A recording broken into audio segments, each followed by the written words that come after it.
A'udzubillahi minasyaitonirrajim. Bismillahirrahmanirrahim. Alhamdulillahirabbil alamin wa bihi nasta'in.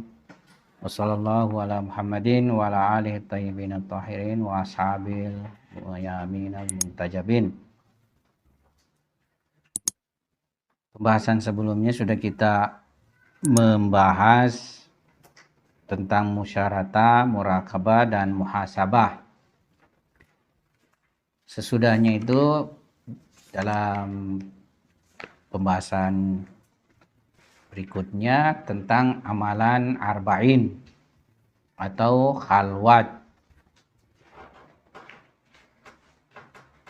Simpelnya bahwasanya seseorang yang ingin melakukan penyucian diri, dia harus punya program untuk mungkin bisa melakukannya dengan baik. Program riadahnya, ya dia butuh khalwat, dia butuh menyepi dan menyendiri. Karena kita pada dasarnya manusia ini ya dalam kondisi dengan orang lain ya boleh jadi bisa terpengaruh, dan ya disitulah kita mungkin tidak bisa konsisten. Cuma sebenarnya sendiri juga terkadang berat. Kalau tidak salah ada ulama menyatakan, saya justru lebih khawatir dalam kesendirian terjerumus pada kesesatan ketimbang bersama dengan yang lain. Tapi maksudnya di sini khalwat, yakni perhatiannya lebih banyak kepada menyucikan dan membersihkan nafsnya. Ya mungkin juga kelazimannya dari ini adalah memilih tempat yang sepi. Ya. Mullah Sadra sendiri itu kalau kita di KUM ada tempatnya, memang dia pernah berkhalwat di situ. Ya, kita pergi ke suatu desa, nah, di situ ada bangunan, nah, di situ katanya tempatnya dulu Mullah Sadra berkhalwat. Dan ini sangat istilahnya masyhur dilakukan oleh para pesair suluk, berkhalwat. Cuma ada kadang juga milih masuk goa, masuk hutan-hutan, dan lain sebagainya, berkhalwat. Ya. Cuma yang saya juga bisa lihat, sebagian ulama-ulama Hausawi itu bukan begitu khalwatnya. Tapi yang dia khalwatnya itu yakni kalbu. Lebih menitik beratkan pada kalbu. Ya, mungkin maksudnya mengurangi aktivitas sosial dan mengkonsentrasikan kalbu pada perbuatan yang istilahnya perhatian kepada Allah Subhanahu wa taala. Tapi bukan sama sekali kayak menjauh dari masyarakat. Sebenarnya untuk menyempurna tanpa sosial justru mungkin lebih mudah. Tidak ada tantangan. Ya, tidak ada tantangan. Ya, kita bisa beribadah siang malam, baca Quran misalnya dan sebagainya, tapi ya saya pikir justru tanpa tantangan dalam perjalanan menuju Tuhan bukan juga ya suatu hal yang membawa kesempurnaan yang tinggi. Salah satu jalan yang ditempuh oleh para ulama kita itu ya tetap di dalam kondisi ya, istilahnya kegiatan yang wajib ya, dan lebih konsentrasi lakukan ibadah kepada Allah Subhanahu wa taala. Ya, saya pernah misalnya dapatkan penjelasan Imam Khomeini, memang itu kalau sudah masuk bulan Rajab, Syaban dan Ramadan itu mengurangi dia punya aktivitas yang berhubungan dengan sosial. Ya. Misalnya saya tidak pernah temukan penjelasan alamat tabatai pernah berhalwat, Ayatullah Bahjat pernah berhalwat dalam artian ini tadi ya. Tapi ya halwat itu seperti ini. Jadi ada yang disebut amalan arba'in. Amalan 40 hari. Jadi misalnya kita punya program 40 hari tidak mau apa istilahnya, tidak mau tidak mau makan daging misalnya. Ada juga yang begitu. 40 hari tidak mau makan daging. Jadi selama 40 hari ini ya tidak makan daging. Makan saja yang tidak terbuat daripada daging. Kemudian 40 hari syarah Asyura misalnya. Ya, jadi 40 hari syarah Asyura. 40 hari baca Al-Quran 1 juz setiap hari. Ya, misalnya seperti itu. Jadi banyak program-program yang mengarahkan kepada apa? Biasanya harus ada juga mursyid yang menuntunnya, ya. Cuma mungkin kalau dalam rangkaian memperbaiki akhlak lain lagi.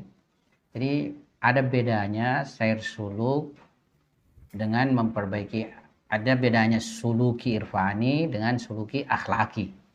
Suluki irfani itu karena tujuan irfan yakni sampai pada Tuhan, ya, yakni fana. Nah, ini harus ada pembimbing. Nanti ada sesudah ini kita singgung masalah mursyid. Tapi kalau suluki akhlaki, yakni mau memperbaiki diri secara akhlaki, itu tidak perlu ada mursyid. Meskipun orang juga kalau dia menempuh suluki akhlaki, kadang juga ada mukasyafah yang diberikan Tuhan karena kebersihan hatinya itu. Tapi saya yakin kalau benar suluki akhlakinya, benar juga, ya, benar juga mukasyafahnya. Ya, jadi ini bedanya. Kalau suluki irfani harus ada mursyid, ya, karena kita akan memasuki nanti wilayah-wilayah di mana di sini banyak gangguan. Nah, tentang masalah arba'in, kenapa dipilih arba'in, banyak penjelasan. Baik itu riwayat maupun ayat suci Al-Quran. Seperti misalnya ayat. Ada yang disandarkan pada Nabi Musa di Quran surah Al-Baqarah ayat 53 dan Quran surah Al-A'raf ayat 142. Tuhan berfirman, wa idh wa'adna Musa arba'ina laila. Dan ingatlah ketika kami menjanjikan Musa 40 laila. Laila malam sebenarnya artinya, tapi 40 hari. 40 malam, 40 hari. Ya. Atau ayat wa wa'adna Musa salafina laila wa atmamnaha bi ashrin fatamma miqatu rabbihi arba'ina laila. Jadi dan kami menjanjikan Musa 30 hari, 30 malam. Dan kami menyempurnakan 10 lagi, 10 hari lagi. Ya, maka sempurnalah mikat Tuhannya 40 hari. Jadi ada terkait masalah ini. Makanya ulama kita juga yang suka atau yang punya maslak suluk, sair suluk, menganjurkan amalan 40 hari. Jadi seperti banyak ulama menganjurkan 40 hari itu dan mereka pilih menurut penjelasannya mereka bahwa penjelasan dari hadis dari Imam Ja'far Shadiq, peristiwa yang berhubungan Nabi Musa itu terjadi awal Zulqaidah dan sampai 10 Zulhijjah. Ya. Ya. Ya, Idul Adhanya sampai Idul Adhanya istilahnya terakhirnya. Tapi tentu hari itu tidak puasa orang. Ya, kalau misalnya mau puasa. Jadi mulai Zulkaidah awal, masuk Zulkaidah 1 Zulkaidah sampai 10 Zulhijjah. Jadi mereka melakukan konsentrasi ibadah-ibadah. Ya. Kalau yang 10 sebelum Ramadan? 10 sebelum Ramadan saya tidak dapatkan misalnya anjuran dari ulama, tapi bisa saja, karena bisa saja kapan kita lakukan. Mungkin misalnya 10 sebelum Ramadan itu karena kondisi kita akan konsentrasi bulan Ramadan lebih memudahkan kita melakukannya. Apalagi kalau mau puasa misalnya kan 40 hari. Jadi Sya'ban 10 hari mustahab memang puasa. Ramadan 30 hari ya memang wajib berpuasa. Jadi bisa juga di situ dilakukan. Tapi sebenarnya istilahnya secara umum saja tidak ada larangan melakukan kapan saja. Cuma yang mustahabnya atau yang baiknya ya itu mungkin tadi. Ya seperti itu. Ya. Terdapat riwayat tentang masalah arba'in juga ini. Man akhlasa lillahi arba'ina sabahan zaharat yanabi'ul hikmati min kalbihi ala lisanihi. Jadi barang siapa yang ikhlas untuk Allah 40 hari, maka akan menampak sumber-sumber hikmah atau akan memancar ya sumber-sumber hikmah dari kalbunya atas lisannya. Jadi dengan amalan 40 hari bisa mendapatkan ma'rifat dari Allah Subhanahu wa taala. Saya kira tidak ada yang terlalu ini juga di sini penting. Jadi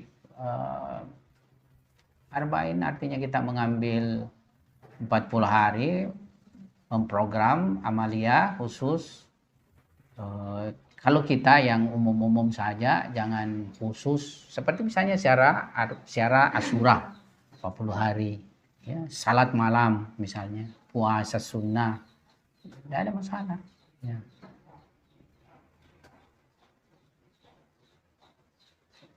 Nah, berikutnya penjelasan tentang syekh atau mursyid. Jadi salah satu faktor penting dalam pencapaian kesempurnaan sair suluk bagi seorang pesalik itu adalah keberadaan seorang syekh atau mursyid yang menuntunnya. Jadi pembimbing.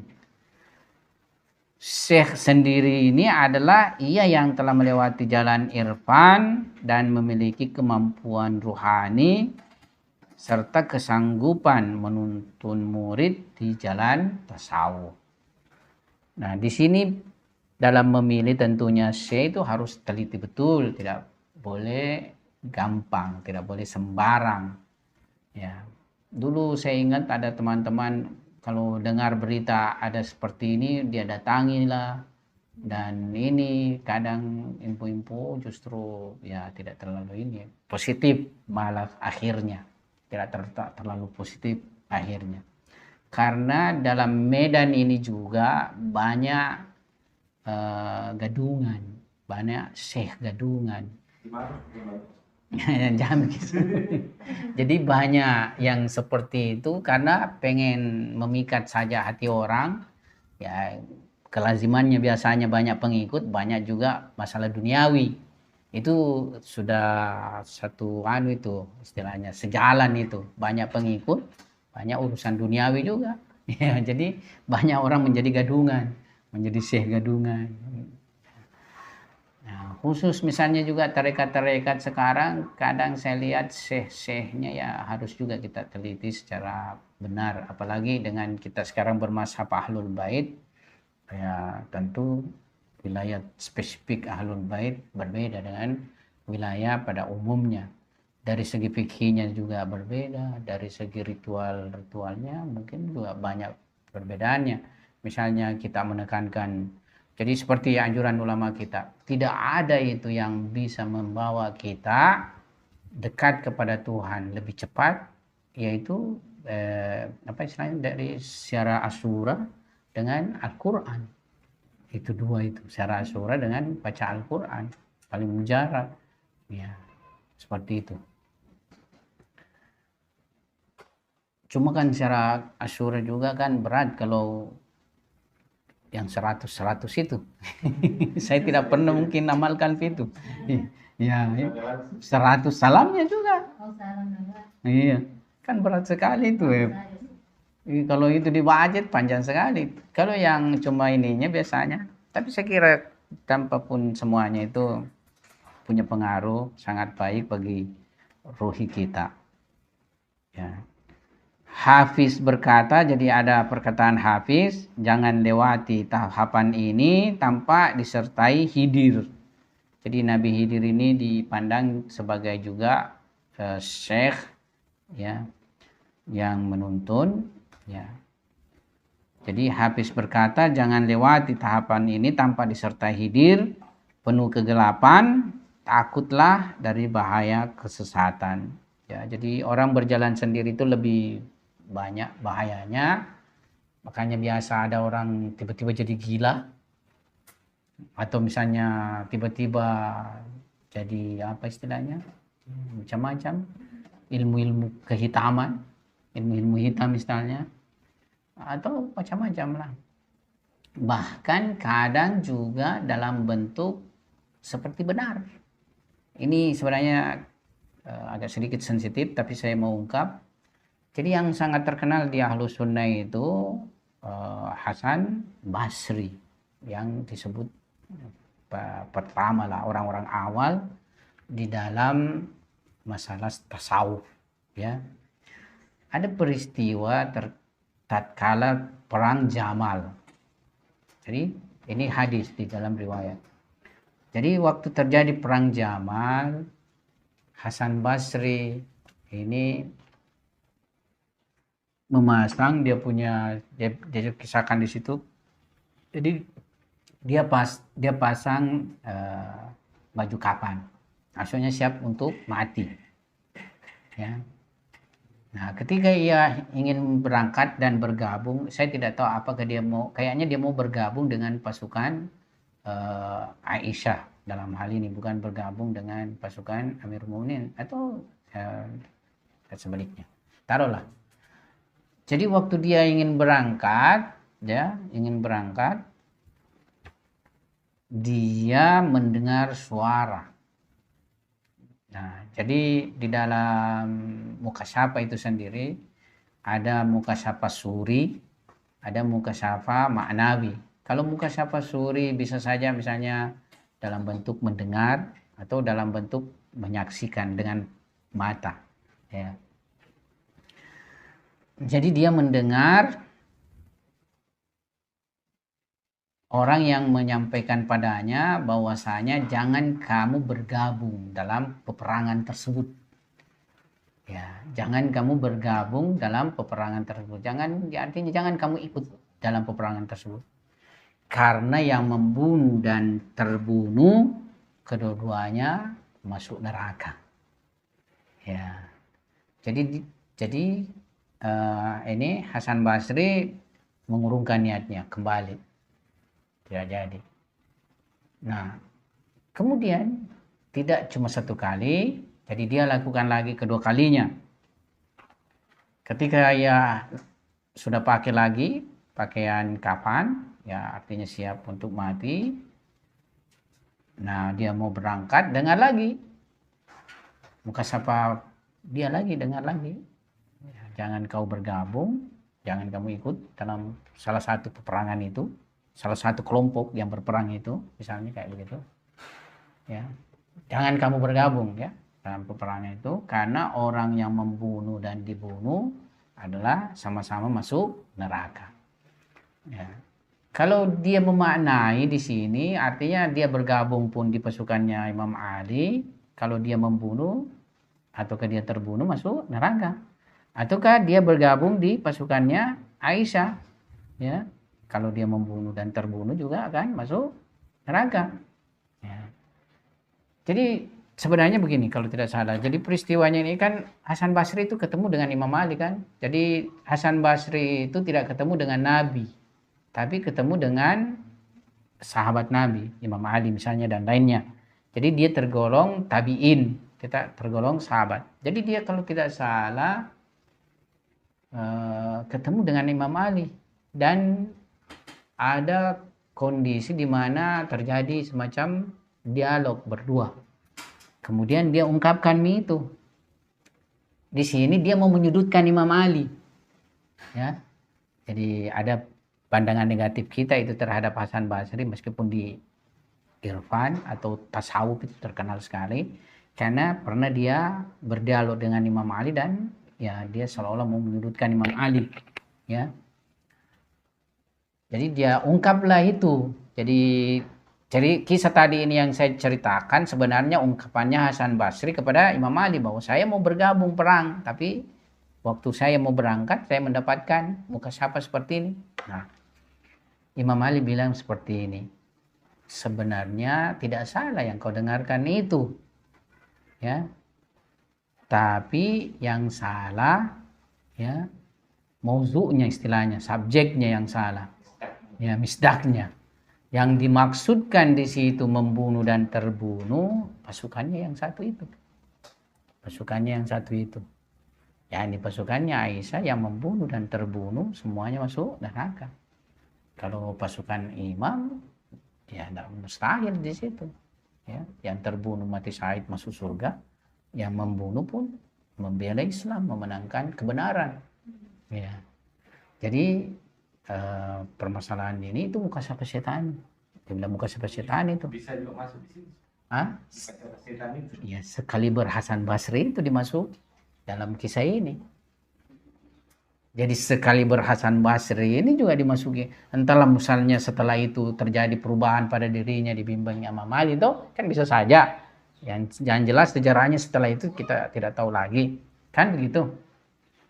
Tapi yang ini Hasan Basri yang dibesar-besarkan ini ya mukasyafah setan dia dapat itu. Ya. Jadi setan yang membisikkan dirinya jangan bergabung. Ya.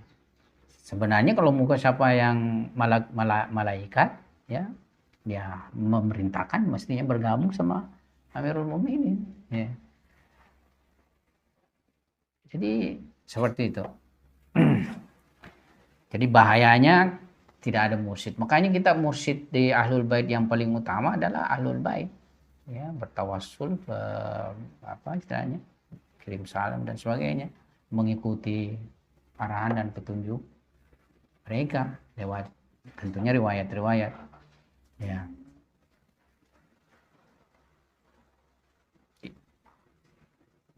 Jadi karena itu dalam tahzib dan tazkiyah nafs untuk mencapai wusul haruslah mendapatkan tuntunan seorang mursyid sempurna. Nah, saya lihat sekarang fenomena misalnya di dalam tarekat-tarekat, meskipun saya tidak menyelaminya, fenomenanya pewarisan. Jadi tidak ditahu apakah makam maknawinya tinggi, bahkan ya yang bisa menuntun ini ya orang yang sudah sampai, karena ini tujuannya lah sampai. Kalau misalnya akhlaki tidak perlu. Akhlaki itu cukup kita konsisten dengan kitab-kitab akhlak, kitab-kitab tasawuf yang membahas masalah konsentrasi ibadah dan lain sebagainya, ya. Dan ibadah-ibadah yang ada di dalam ajaran syariat. Kalau suluki akhlaki. Nah, tapi kalau suluki yang ini ya suluki yang menembus alam-alam itu. Menembus alam misali. Nah, yang paling banyak gangguannya itu di alam misali. Karena di alam misali ini setan pun mempunyai kemampuan untuk masuk wilayah ini.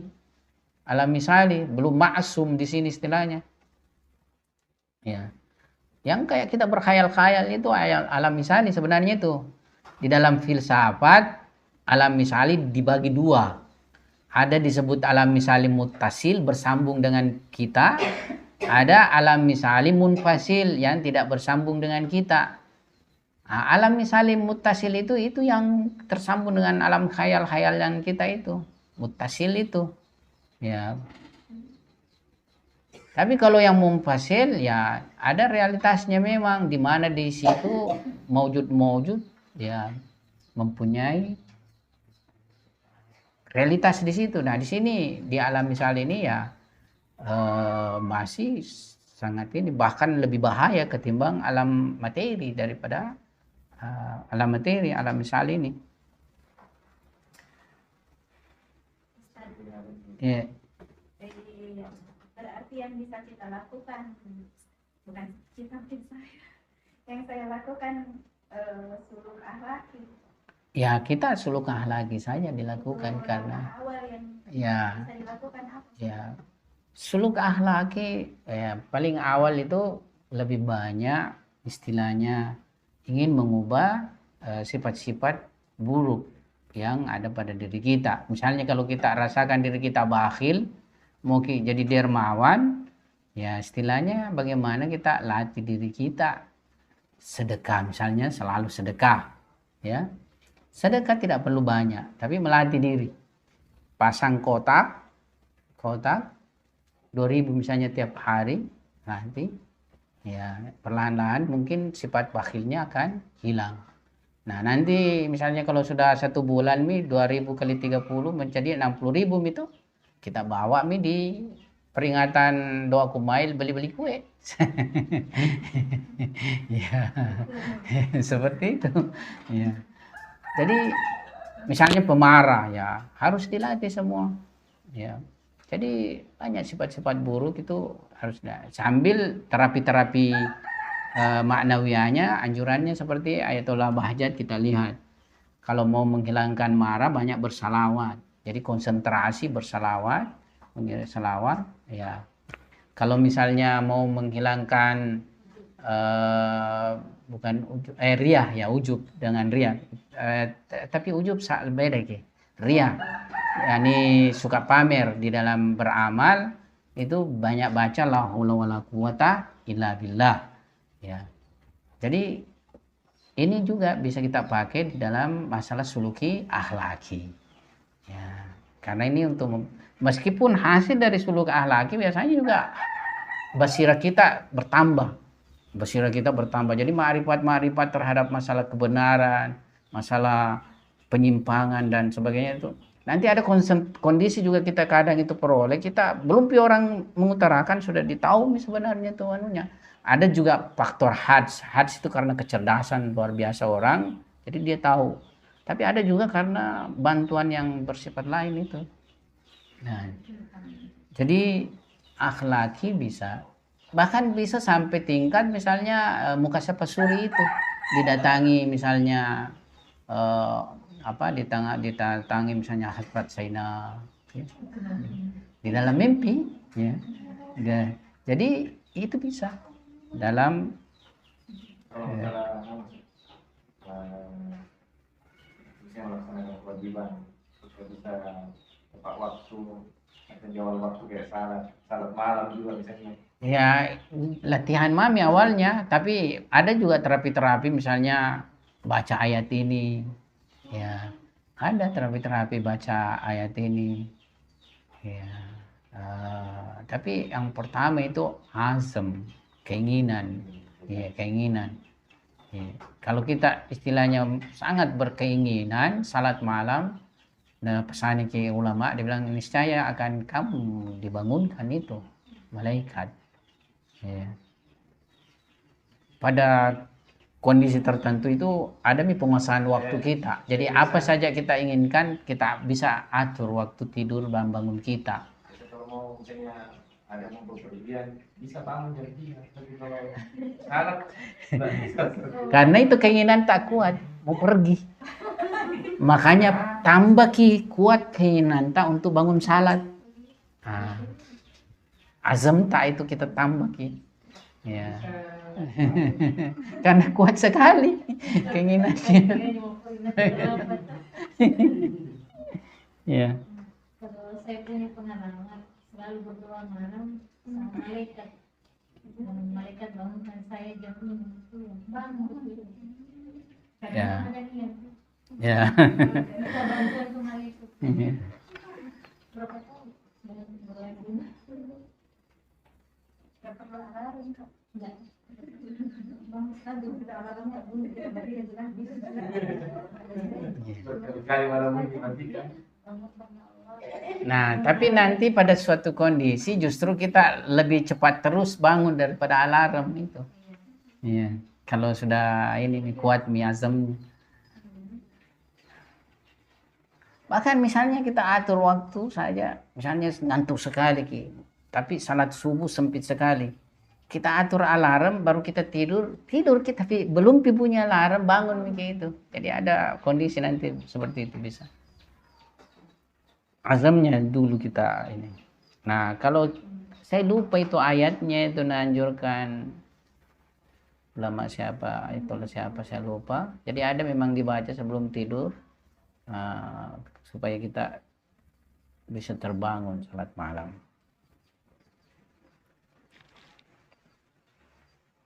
Ada orang bilang, saya sudah amal kami semua tapi masih tidak terbangun salat subuh. Sampai amalan saya, alarm pun saya kasih bunyi. Keras-keras juga tidak bisa istilahnya bangun untuk salat malam. Dan yang kedua juga, tidur malam jangan terlalu kenyang. Jadi itu juga memang salah satu. Kalau misalkan apa yang salah, sudah misalkan kita konsisten, pernah kita konsisten melakukan amalan, tapi habis terjatuh itu susah sekali bangkit. Oh iya, tobati dulu yang membuat jatuh itu secara sungguh-sungguh. Ya. Misalnya. Karena kan itu baca kita coba doa kumail, toh. Allahumma inni as'aluka, ya. Allahumma ghfir dzunubi misalnya. Jadi banyak itu faktor-faktor yang membuat terhalang permasalahan kita. Salah satu misalnya saya lupa itu. Begini kalau kita lagi ini dilupa doanya. Ya. Jadi di dalam doa kumail itu banyak yang membuat penghalang-penghalang dikarenakan ada bicara. Jadi ada bicara, saya kubuktikan itu. Ini juga dia. Kalau pernah kucubi anakku malam tidur tidak bangun kan salat malam. Iya. Padahal sering sekali saya bangun, masih dikumka dulu itu. Anak nomor 1 atau nomor 2. Jadi itu juga dosa begitu, itu berdosa sebenarnya.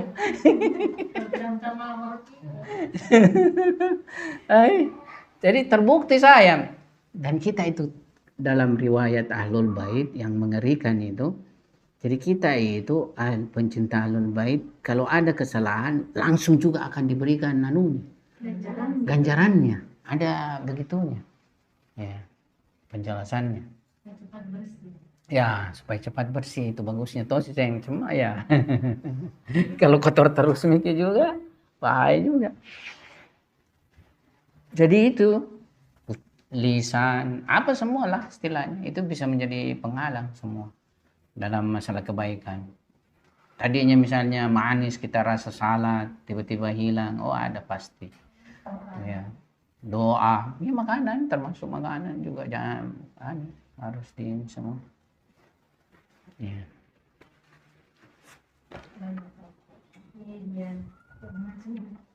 Termasuk misalnya mendengar, mungkin kita bukan mengucapkan, tapi kita dengar juga orang bicara yang itu. Ya. Jadi banyak faktor ini.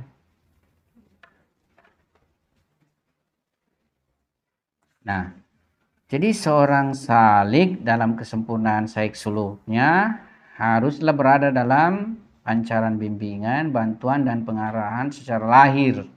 Jadi bukan cuma secara batin, secara lahir dan batin dari seorang syekh kamil, sempurna, yang bisa membawanya pada kesempurnaan.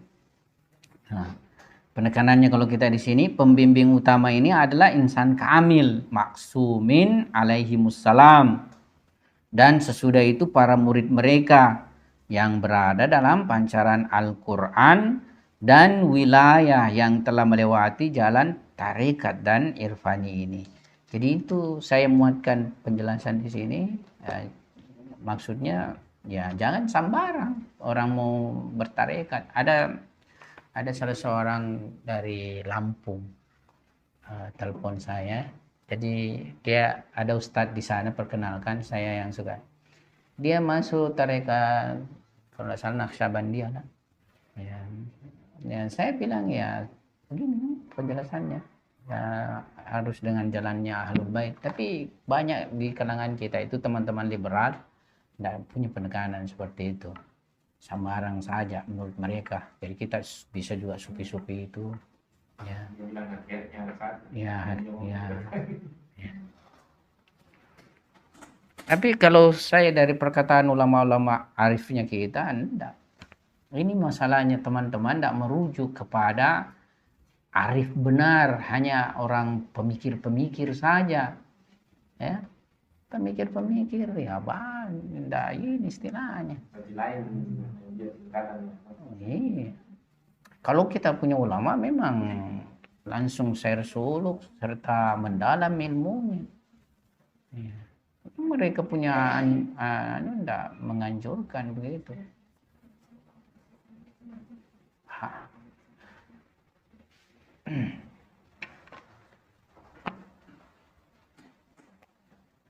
Dalam keyakinan ahli sair suluk, tanpa bantuan dan bimbingan seorang syekh, maka upaya seorang murid atau pesalik tidak akan membuahkan hasil.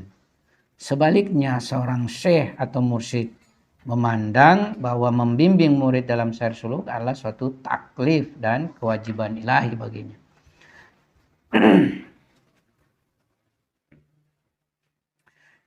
Nah, ini kurang lebih. Jadi pembahasan tentang syekh kurang lebih seperti itu. Menurut keyakinan saya, kita harus lewat jalan Ahlul Bait di dalam sair suluk. Nah, begini. Jadi kadang kita selalu berpikir kalau kita tidak sair suluk, maka kita tidak akan ini. Sebenarnya enggak. Amal soleh kita itu ya istilahnya akan mengangkat kita, tapi bukan di dunia ini. Di dunia ini lain lagi fenomenanya. Jadi istilahnya orang yang mau melihat surga di dunia ini sair suluk. Ya. Ya. Karena pada makam tertentu itu memang dia bisa melihat surga. Jadi seperti ada seorang pemuda di zaman Rasulullah, ya. Rasulullah bertanya, "Kaifa asbahta? Bagaimana kau lewati hari-harimu?" Dia menjawab, "Saya lewati dengan yakin, ya Rasulullah." Nabi bilang, yakin itu ada alamatnya. Apa tanda-tanda keyakinanmu? Dia bilang, di malam hari saya tidak tidur, maksudnya ibadah, dan di siang hari saya lewati dengan kehausan. Sampai-sampai saya menyaksikan. Jadi saya menyaksikan arsy Tuhan. Saya menyaksikan kemudian penghuni neraka, penghuni surga. Ya. Jadi pada tingkat tertentu sampai orang menyaksikan. Nah, kalau nanti di sini disinggung di makam ridho, nah itu pesalik itu sudah sampai menyaksikan fenomena seperti itu. Jadi ya istilahnya kalau kita mau saksikan di dunia sair suluk, tapi kalau tidak beramal soleh, yakin sama Tuhan, membersihkan diri dari ini semua, ya di surga tapi ditemukan semua realitas itu. Ya. Jadi di surga artinya setelah kematian kita akan menemukan. Misalnya orang sekarang ada makam bisa melihat batin orang. Biasa juga dia tidak minta, tapi dia peroleh dengan sair suluk. Nanti kan setelah mati dilihat juga itu batinnya orang. Selain kita lihat batinnya kita lihat juga batinnya orang. Jadi yang mereka dapatkan sekarang ini para pesair suluk kita ya setelah kematian. Ya, tapi mungkin juga derajat-derajatnya berbeda-beda lah karena intensitas ibadahnya dan kesuciannya itu kan. Ya. Jadi intinya seperti itu, mursyid harus mursyidnya dari kalangan para arifnya kita kalau mau, jangan yang lain. Kemudian ya karena orang sudah punya kapasitas untuk dibimbing, mursyid itu yang akan datang apa pembimbing atau kita yang harus cari. Artinya begini, kalau kita berkeinginan sekali, nanti aima di alam ini aima Aima ini kan selalu ada. Nanti dia yang akan mengantarkan kita yang kepada pembimbing. Jadi seperti itu. Ya. Jadi rajin bertawasul, meminta bantuan sama Ima. Ya. Seperti itu. Bisa saja. Ya. Saya kira sekian dulu pertemuan kita sore hari ini. Semoga ada manfaatnya. Assalamualaikum warahmatullahi wabarakatuh.